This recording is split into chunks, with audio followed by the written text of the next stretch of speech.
নমস্কার, কেমন আছেন সবাই? আশা করি সবাই খুব ভালো আছেন। বৈশাখী অ্যান্ড অনি লাইফস্টাইলে আপনাদের অনেক অনেক ওয়েলকাম জানাচ্ছি। তো আজ আমি আপনাদের সাথে একটা ডিনার আইটেম শেয়ার করব। তো আজকে আমি খুব ইজিলিভাবে কোনো রকম ইস্ট ব্যবহার না করে ঘরে থাকা উপকরণ দিয়ে নান বানিয়ে দেখাবো। তার সাথে থাকছে একটা ইউনিক আলুর দম এর রেসিপি। তো চলুন ভিডিওটা শুরু করি।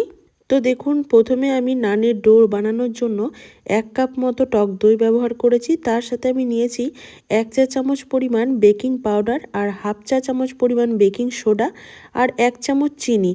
এগুলো প্রথমে খুব ভালোভাবে মিশিয়ে নিতে হবে। তারপর এটা আমি ঢেকে রাখবো 5 মিনিটের জন্য। আর 5 মিনিট পর দেখুন দইটা ফার্মেন্ট হতে শুরু করেছে।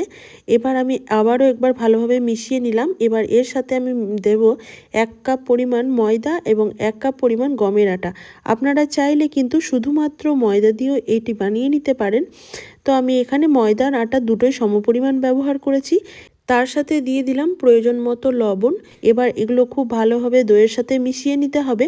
খুব ভালোভাবে মেশানো হয়ে গেলে এবার আমি অল্প অল্প করে জল দিয়ে এটা একটা ডো তৈরি করে নেব। আর ডোটা তৈরি হয়ে গেলে তারপর আমি উপরে একটু সাদা তেল দিয়ে আবার একবার ভালোভাবে মেখে নেব।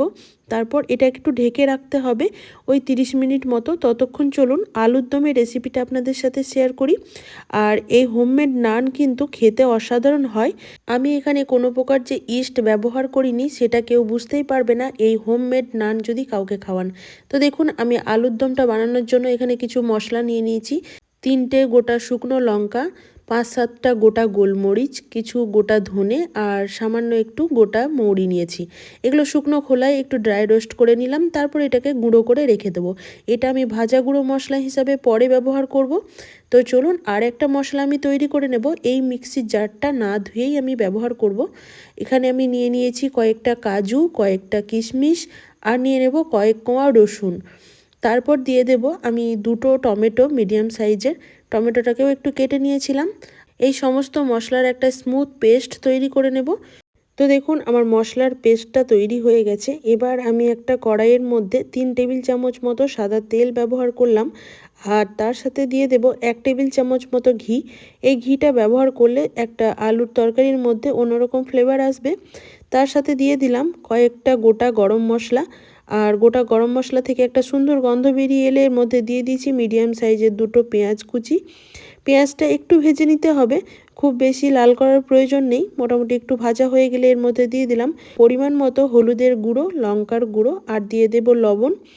এবার আমি গ্যাসের ফ্লেমটা এখন একদম লোতে রেখেছি যাতে করে এই মশলাগুলো পুড়ে না যায়। এবার সমস্ত কিছু মেশানো হয়ে গেলে যে পেস্টটা তৈরি করে রাখলাম টমেটো রসুনের, সেই পেস্টটা আমি এর মধ্যে দিয়ে দিলাম। তারপর মশলাটাকে খুব ভালো করে একটু সময় নিয়ে কষিয়ে নিতে হবে। গ্যাসের ফ্লেমটা একদম লোতে রেখে এই মশলাটা একটু সময় নিয়ে কষিয়ে নিতে হবে যাতে করে মশলা থেকে কাঁচা গন্ধ চলে যায় আর সুন্দর একটা ফ্লেভার আসে। আলুর দম তো অনেকেই অনেক রকমভাবে বানিয়ে থাকেন। আমি যেভাবে আজকে আলুর দমটা বানাচ্ছি, একবারের জন্য হলেও এভাবে বানিয়ে দেখবেন, খেতে কিন্তু দুর্দান্ত হয় আর সময়ও একদমই কম লাগে। তো এখন দেখুন মশলাটা খুব ভালোভাবে কষানো হয়ে গেছে, মশলা থেকে তেলও ছেড়ে দিয়েছে। এবার আমি কিছু আলু প্রথমেই সেদ্ধ করে রেখেছিলাম, সেই আলুগুলো দিয়ে দিলাম। আলুটা দেওয়ার পরও খুব ভালোভাবে কষিয়ে নিতে হবে। আর আলুটা কিন্তু আগের থেকে তেলে ভেজে নেওয়ার কোনো প্রয়োজন নেই। এইভাবেও বানালে কিন্তু আলুর তরকারি বা আলুর দম খুবই সুন্দর লাগে। তো দেখুন, এখন আমি গরম জল ব্যবহার করলাম, আলুর সাথে মশলাটা খুব ভালোভাবে কষিয়ে নিয়েছি। তারপর পরিমাণ মতো গরম জল ব্যবহার করলাম। যেহেতু আমার আলুটা সেদ্ধই আছে তাই খুব বেশিক্ষণ ফোটানোর প্রয়োজন নেই, ওই 5 মিনিট মতো ফুটিয়ে নিয়েছি।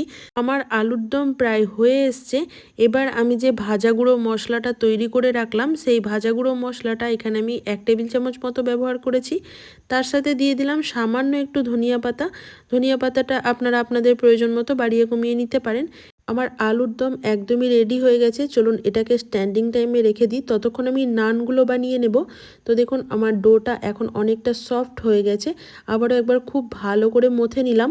তারপর এটা থেকে লেচি কেটে নিয়েছি। একটু মোটা সাইজের আমি নানটা বানাবো আর তার জন্য একটু মোটা মোটা করে লেচিগুলো কেটে নিয়েছি। আর এটা আমি ময়দা দিয়ে বেলে নিচ্ছি। আপনারা চাইলে কিন্তু এরকম সিম্পলভাবেও নানটা বানিয়ে নিতে পারেন, মানে তাওয়ায় সেঁকে নিতে পারেন। আবার যদি চান একটু দেখতে ভালো লাগবে বা সুন্দর করে তুলবেন, তাহলে প্রথমে একটু তেল দিয়ে দিলাম, তারপর একটু কালো জিরে আর একটু গাজর আমি গ্রেট করে রেখেছিলাম সেটা দিয়ে দিলাম, তারপর ওপর থেকে কিছু ধনিয়া পাতা কুচিও দিয়ে দেব।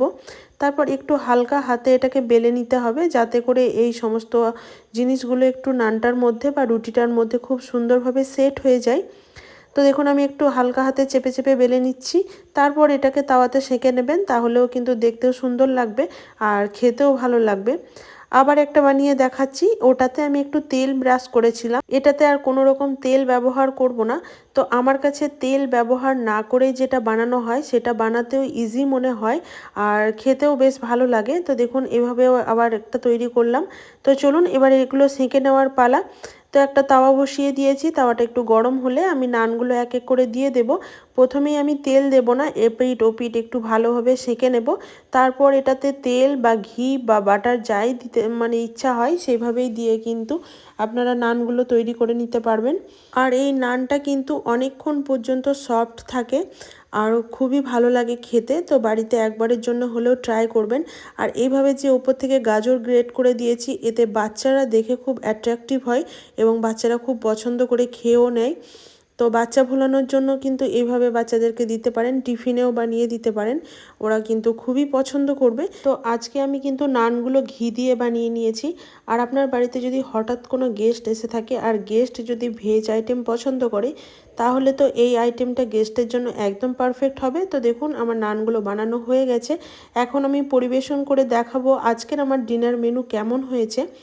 অবশ্যই আপনারা একটা কমেন্ট করে জানাবেন, ভালো লাগলে একটা লাইক করবেন, পারলে বন্ধুবান্ধবীদের সাথে একটা শেয়ার করতে পারেন। আর আমার চ্যানেলে যদি কোনো নতুন বন্ধু বা নতুন সদস্য এসে থাকেন তাহলে অবশ্যই চ্যানেলটা সাবস্ক্রাইব করে বেল বাটনটা অল করে দেবেন, যাতে যখনই কোনো ভিডিও আমি আপলোড করি আপনাদের কাছে খুব সহজেই নোটিফিকেশান পৌঁছে যায়। তো চলুন আপনাদের সামনে একটা আমি ছিঁড়ে দেখাচ্ছি নানটা কতটা সফট এবং স্পঞ্জি হয়েছিল। খেতে কিন্তু দুর্দান্ত হয়েছিল বন্ধুরা, আমার বাড়ির সমস্ত সদস্যই কিন্তু খুবই পছন্দ করেছে। আর আলুর দমের রেসিপিটা কিন্তু একদমই ইউনিক লেগেছে, আপনারা ট্রাই করতে পারেন। আর কেমন লাগলো অবশ্যই আমাকে একটা কমেন্টে জানাবেন। আর বন্ধুরা প্লিজ একটা লাইক দিয়ে পাশে থাকবেন।